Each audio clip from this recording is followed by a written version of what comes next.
មុខម្ហូបកងទ័ពព្រៃនៅព្រំដែនសាមញ្ញតែប៉ុន្តែលំដាប់ហាងធំបានមានហើយក៏បែបអភិជនណាមុខម្ហូបដូចបងប្អូនបានឃើញចឹងសាមញ្ញទេប៉ុន្តែថាធ្វើម៉េចឲ្យមុខម្ហូបនេះក្លាយទៅជាមុខម្ហូបលំដាប់ហាងអញ្ចឹងខ្ញុំនឹងលម្អិតនៅក្នុងវីដេអូនេះបងប្អូនទស្សនាដល់គ្នាគ្រប់វីដេអូរបស់ខ្ញុំអត់ដូចគេទេគេរៀបរាប់តាមរូបភាពវីដេអូ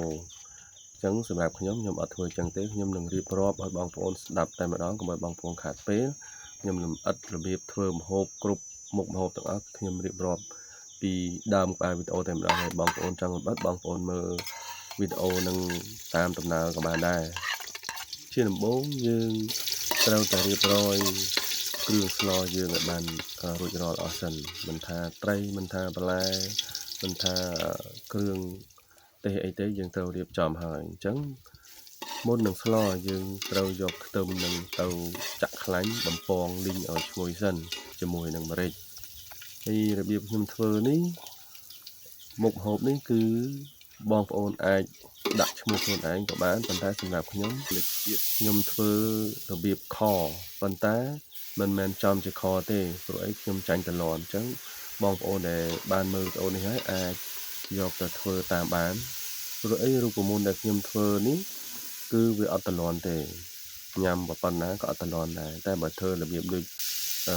ខ្មែរយើងចាស់គាត់ធ្វើពីមុនមកខ្ញុំចាញ់តលន់ហើយធ្វើរបៀបខ្ញុំនេះធានាថាអត់ត្រលន់ទេបងប្អូនអាចយកទៅធ្វើសាកញ៉ាំបានអញ្ចឹងខ្ញុំត្រឡប់មកក្នុងការធ្វើវិញដូចខ្ញុំរៀបរាប់ពីក្បាលវីដេអូអញ្ចឹងដំបូងយើងត្រូវលីងគ្រឿងលីងខ្ទឹមជាមួយនឹងម្រេចអីហ្នឹងឲ្យឡើងឈ្ងុយហើយបន្ទាប់មកយើងដាក់ស្ករមានស្ករត្នោតយើងប្រើស្ករត្នោតតែនៅក្នុងវីដេអូនេះខ្ញុំអត់មានស្ករត្នោតខ្ញុំប្រើស្ករសដើម្បីកូរជាមួយគ្រឿងយើងកូរស្ករនឹងបានរលាយហើយល្មមថាឈ្ងុយហើយយើងដាក់ប្រេងខ្យងចូលដូចខ្ញុំបង្ហាញនៅក្នុងវីដេអូនេះអញ្ចឹងយើងដាក់ប្រេងខ្យងចូលហើយយើងកូរហើយយើងគិតថាសព្វហើយយើងចាក់ទឹកត្រីចូលមួយវែកសិនជៀសវាងកុំឲ្យប្រៃបន្ទាប់មកសាច់ដែលយើងបានត្រៀមឬក៏ត្រីហ្នឹងយើងត្រូវយកមកចាក់កូរជាមួយគ្រឿងនេះឲ្យបានសព្វហើយសម្រាប់ត្រីយើងកូរបានខ្លាំងបានតែពីដំបូងទេដូចនៅក្នុងវីដេអូខ្ញុំបង្ហាញអញ្ចឹងតែឡើងវាពុះបន្តិចមកយើងត្រូវតែថ្នមដៃបើមិនអញ្ចឹងទេគឺបែកសាច់អស់ហើយអញ្ចឹងបងប្អូនចង់ដឹងច្បាស់បងប្អូនមើលវីដេអូនេះឲ្យដល់ចប់ហើយគ្រប់វីដេអូទាំងអស់ខ្ញុំតែងតែណែនាំបងប្អូនមិនថាស្លអីក៏ដោយ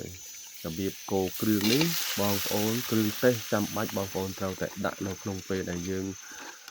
កូរលីងវាបានមកចពាប់ហើយយើងត្រូវតែបង់គ្រឿងទេសនឹងចូលទាំងអស់ដើម្បីអីដើម្បីឲ្យអាគ្រឿងទេសទាំងអស់ហ្នឹងវាជ្រាបចូលក្នុងសាច់ឬក្នុងត្រីរបស់យើងនឹងឲ្យវាកាន់តែបង្កើនរសជាតិកាន់តែឆ្ងាញ់ហើយបទពិសោធន៍ទាំងអស់នេះគឺខ្ញុំគ្មានចេះពីណាមកទេគឺខ្ញុំ